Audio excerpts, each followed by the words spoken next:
السلام علیکم ورحمۃ اللہ وبرکاتہ۔ بسم اللہ الرحمن الرحیم صلی اللہ علیہ وسلم۔ غالباً 2008-2009 کی بات ہے کہ میرے شیخ صاحب نے ایک دفعہ میرے کسی سوال کے جواب میں ہی فرمایا کہ انسان کا دل جس چیز میں لگتا ہے اس کا ہی ذکر کرتا رہتا ہے۔ حسب معمول مجھے چیزوں کی آہستہ آہستہ ادراک اس کا یا سمجھ آتی ہے، تھوڑا لیٹ آتی ہے، کیونکہ میں اس کو ملٹی طریقے سے سوچنا شروع کر دیتا ہوں۔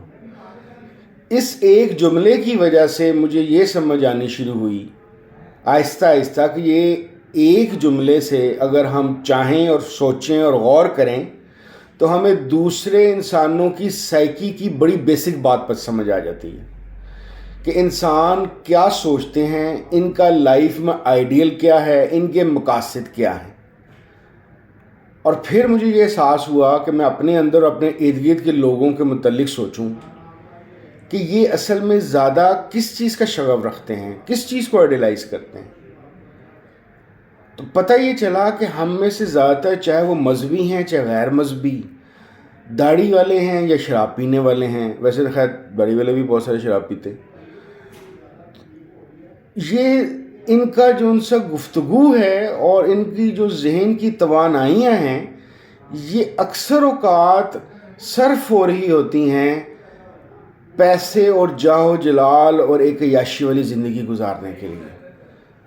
آپ اکثر لوگوں سے بیٹھ کے سنیں گے کہ میں کرائے پہ رہتا ہوں، میں نے فلانے گھر کو لینا ہے، یا اگر 5 مرلے کا گھر ہے میں نے 2 کنال کے گھر پہ جانا ہے، 2 کنال کا گھر ہے تو 1 ایکڑ پہ جانا ہے، میں نے ایک چھوٹے علاقے میں پراپرٹی لے لی ہے، اب میں بڑے علاقے میں جاؤں گا، میرا بچہ ہے جو ان سے اس کی شادی پہ اتنے لاکھ لگنا چاہیے یا اتنے کروڑ لگنا چاہیے۔ تو ہماری گفتگوؤں کا جو زیادہ مت ہے، یعنی کہ جسٹ ہے، وہ ایک خاص قسم کی عیاشی والی زندگی ہے۔ بالکل ایسے ہم ایلون مسک کو یا بل گیٹس کو ان کی ٹیکنالوجی میں خصوصیت یا کنٹریبیوشن کی وجہ سے یاد نہیں کرتے، ہمیں وہ دنیا کے امیر لوگوں کی ہونے کی وجہ سے یاد رہتے ہیں۔ ہمارے لیے ملک ریاض اور ایلون مسک اور بل گیٹس اور امبانیز ایک ہی طرح کی چیزیں ہیں۔ یہی حال مذہبی لوگوں کا بھی ہے، وہ چاہے کسی مذہب کے بھی ہوں۔ آپ کو یہاں پہ بھی درباروں پہ، مساجد کے اندر بڑے بڑے داڑھی والے اور تبلیغی اور یہ سارے کے سارے بڑے بڑے لیوش لائف گزارنے کی کوشش میں لگے رہتے نظر آتے ہیں، چاہے 500 روپے کا کرتا 10,000 کا بیچیں یا 50 روپے کا ناڑا 2,500 کا بیچیں، اور چاہے تو جس طرح انڈیا میں بہت سارے گروز ہیں، ان کے ملٹی بلینئر بزنسز ہیں جس میں وہ گو موتر سے لے کر اپنا مختلف قسم کی مرہم اور دوائیاں بھی بیچ رہے ہیں۔ تو ہمارا جو رہنا سہنا ہے، سوچ ہے، گفتگو ہے، وہ دولت کی طرف۔ ہم میں سے کسی کا آئیڈیل نہ رام ہے، نہ مہاویر ہے، نہ حضرت علی ہیں، نہ حضرت عمر ہیں، نہ یسوع مسیح ہیں، کوئی نہیں، کسی کا نہیں ہے۔ کیونکہ اگر یہ ہمارے آئیڈیل ہوتے تو ان کی زندگی گزارنے کا طریقہ کار اور سادگی اور معیشت کو سوچ لیں اور دیکھ لیں، اور ہماری خواہشات دیکھ لیں۔ اچھا، میں یہ سوچتا رہا کہ یہ ہم ایسا کرتے کیوں ہیں؟ بڑے سال سوچنے کے بعد میرے ذہن میں ایک بات ہے جو اب بیٹھ گئی ہے۔ مجھے ایسا لگتا ہے کہ ہم میں سے اکثریت کا آل اوور دا ورلڈ، میں صرف پاکستان کی بات نہیں کر رہا، اصل آئیڈیل فرعون ہے۔ میں مثال دیتا ہوں، فرعون ایک بادشاہ ہونے کا، مصر کے اس وقت کے بادشاہ ہونے کا ٹائٹل ہے، جس کی ایک جاہ و جلال، مال و دولت، بے شمار ملازم، غلام، کنیزیں، لونڈیاں، ایون مرتا بھی تھا تو پورے خزانے اپنے ساتھ دفنا لیا کرتا تھا۔ تو اس کے پاس پیسہ بھی تھا اور اس کے پاس لوگوں پہ انتظامی امور کی گرفت بھی تھی۔ اگر آپ غور کریں تو ہم میں سے اکثر جو آبادی ہے انہی 2 چیزوں کو آئیڈیلائز کرتی ہے۔ تو مجھے ایسا لگتا ہے کہ تاریخ میں کہیں نہ کہیں ایسا ہوا ہے کہ ہم نے بظاہر فرعون کو ایک گالی سمجھا، لیکن ان ایکچول ہم اس کے ساتھ اپنے آپ کو ریلیٹ کر کے آئیڈیلائز کرتے ہیں. اور جس طرح واصف علی واصف صاحب نے ایک جملہ بڑا زبردست لکھا تھا نا کہ ہم فرعون کی زندگی اور موسیٰ کی آخرت چاہتے ہیں، یہ بالکل صحیح جملہ ہے.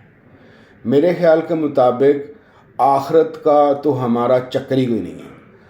ہم موسیٰ سے ریلیٹ کرنا پسند ہی نہیں کرتے، ہم فرعون کے ساتھ ہی چلنا شروع ہوتے ہیں. وہی ہمارا آئیڈیل ہے.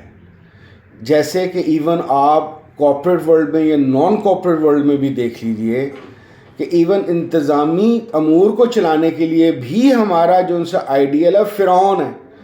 آپ نے اکثر سنا ہوگا ہمارے ملک کے لیے بھی خاص طور پہ کہ یار یہ باتوں سے سننے والے نہیں ہیں، یہ جوتیاں کھانے والے لوگ ہیں، ان کو ڈنڈا چاہیے. کیوں بھلا؟ فرعونیت. فرعون یہ کیا کرتا تھا، اس کی کہانی، اس کی تاریخ ہمارے ذہنوں میں ہے. ہم عام سے عام دفتر میں چلے جائیں، آج بھی اتنی زیادہ ہیومن سائیکالوجی پہ ترقی ہونے کے باوجود جاب تھریٹ سے اور مختلف قسم کی دھمکیوں اور ٹینشن کے ذریعے سے بہتر کام کرانے کی کوشش کی جاتی ہے. کیسے بھلا؟ وہی فرعون کا طریقہ کار.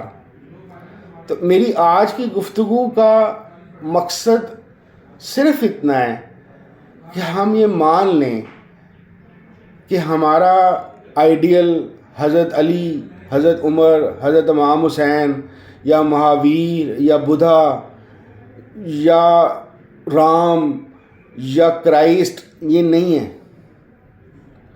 اگر یہ ہوتے تو ان کی لائف گزارنے کا طریقہ کار دیکھ لیجئے، ان کے پاس مال و اسباب کی حالت دیکھ لیجئے، رسول کریم صلی اللہ علیہ وسلم کی مالی حالت دیکھ لیجئے، ان کے بچوں کی مالی حالت دیکھ لیجئے، ان کی رہائش گاہوں کا پتہ کر لیجئے. کیا ہم ان مذہبی لوگوں سے ریلیٹ کرتے ہیں؟ یا دوسری طرف آ جائیے یہ کارل مارکس ٹائپ لوگوں کے متعلق، افلاطون کے متعلق، ارسطو کے متعلق، سقراط کے متعلق، یا ایون ماڈرن زمانے میں فوکو کے متعلق، ڈریڈا کے متعلق. کیا ان کی زندگیوں کا مقصد وہی تھا جو فرعون کا تھا، پیسے اکٹھے کرنا اور لوگوں پہ ظلم کرنا؟ تو بھائی نہ ہم فوکو، نہ ڈریڈا، نہ حضرت علی، نہ حضرت عمر، نہ رسول کریم صلی اللہ علیہ وسلم، نہ مہاویر، ہم کسی جیسے نہیں بننا چاہتے. ہم فرعون بننا چاہتے ہیں. ہمارا آئیڈیل فرعون ہے. ہم اپنے آپ کو دھوکہ دیتے ہیں. تو اللہ کرے کہ ہم اگر کوئی بہتری چاہتے ہیں تو صرف زبان سے ذکر خیر نہ کریں، زبان کی بجائے عملاً کریں. لیکن اس پہ ایک مسئلہ ہے، یہ ویگو ڈالے، یہ ایکڑوں کے گھر، یہ اس طرح کی معیشت کو چھوڑنا پڑے گا. لیکن وہ چھوڑے کون؟ اسی وجہ سے آپ کو اس ایک لفظ ہوتا ہے رطب اللسان، زبان کے بھیگے رہنا، یہ اس طرح کر کے اس کا مطلب بنتا ہے. مجھے ایگزیکٹ اس کی اردو نہیں کرنی آتی. تو ہمارا قلب بھی اور ہماری زبان بھی اور ہمارے اعمال بھی صاف طور پہ واضح کر رہے ہیں کہ ہمارا قبلہ فرعون ہے. ہمارا قبلہ کوئی بھی دانش مندی والی رکھنے والی شخصیت یا اخلاقی شخصیت یا مذہبی شخصیت قطعاً نہیں ہے. میرے خیال کے مطابق مجھے اور آپ کو فرعون کے آئیڈیلزم سے نکلنے کی ضرورت ہے. جب تک ہم فرعون کے آئیڈیلزم سے نہیں نکلیں گے ہم ذہنی قلبی سکون نہیں پا سکیں گے.